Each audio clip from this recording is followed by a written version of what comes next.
Salut à tous, c'est Gestil et aujourd'hui on parle des animaux fantastiques. Donc je ne vais pas vous parler aujourd'hui du visuel international avec logo 3D français, ni même de ceux qui ont pu avoir la chance d'avoir une version du visuel sans le logo 3D, à savoir que c'est de la finition plutôt mat, avec peut-être un spot glossy au niveau du nifleur éventuellement.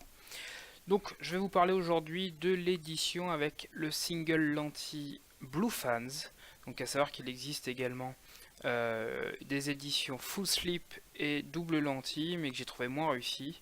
Je trouve qu'il est assez intelligent ce lentille, je vais mieux vous le remontrer par la suite. En tout cas au niveau des goodies, on trouve dedans une carte qui va nous permettre d'avoir notre petit numéro de série. C'est sympathique maintenant, ça manque un peu de finition, ça aurait pu être fait sous forme de carte de crédit aussi, certains aiment bien ce petit format petite carte, en tout cas c'était pas le cas là. Après on a une petite pochette qui va comprendre donc des photos, donc photos des protagonistes du film les plus emblématiques, avec quand même, je vais essayer de vous en montrer quelques-unes rapidement, mais plutôt un bon niveau de résolution. Bon, c'est pas de la photo tirée du film, hein, mais plus sorte de mini affiche de chaque personnage. Mais c'est plutôt de la très belle résolution en termes de photos. C'est un joli plus sympathique sur ce type d'édition. Donc je reviens aux lentilles. Donc on voit bien les trois personnages principaux. Il manque juste une des sœurs Goldstein.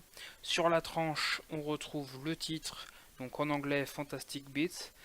Avec, par contre, donc sur l'arrière, comme je suis sur un single lentille, bah, effectivement, pas d'effet, mais au moins l'équipe au complet des personnages de l'histoire, donc plutôt une belle finition. Et on en vient donc au steelbook.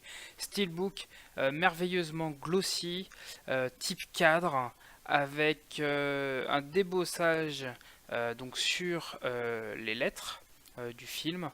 Donc sur le titre du film, c'est ce que permet effectivement le type cadre, hein, c'est plutôt pratique.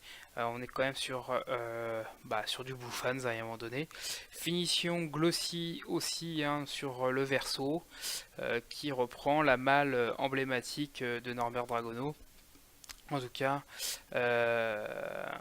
sur la tranche, hein, on reprend le titre du film, là sur fond noir assez basique. À l'intérieur, on va trouver deux emplacements. Moi, j'ai juste une petite modif, c'est que je vous ai montré le disque 4K à l'intérieur, mais il n'est pas fourni d'origine avec cette édition, il n'y a que la 2D et la 3D. J'essaie de vous mettre une finition euh, globale. L'artwork interne en tout cas reprend la même chose que ce qu'il y a d'imprimé sur le disque 4K français, donc plutôt un visuel réussi. En tout cas, un steelbook magnifique, mais comme toujours chez les Blue Fans exclusive, donc vraiment quelque chose à avoir dans sa collection si on est fan de ce type de film. En bonus, je vous montre le collector qui était vendu avec justement le steelbook français avec le logo 3D. Alors le nifleur, en réalité on le voit pas tant que ça. Il est assez emblématique, mais en même temps on le voit pas tant que ça, donc c'est rigolo. J'essaye de vous le montrer en entier, donc forcément ça reprend au niveau du socle, hein, le titre du film. On n'est pas sur une véritable édition limitée, hein, il arrive quand même facilement encore à se trouver.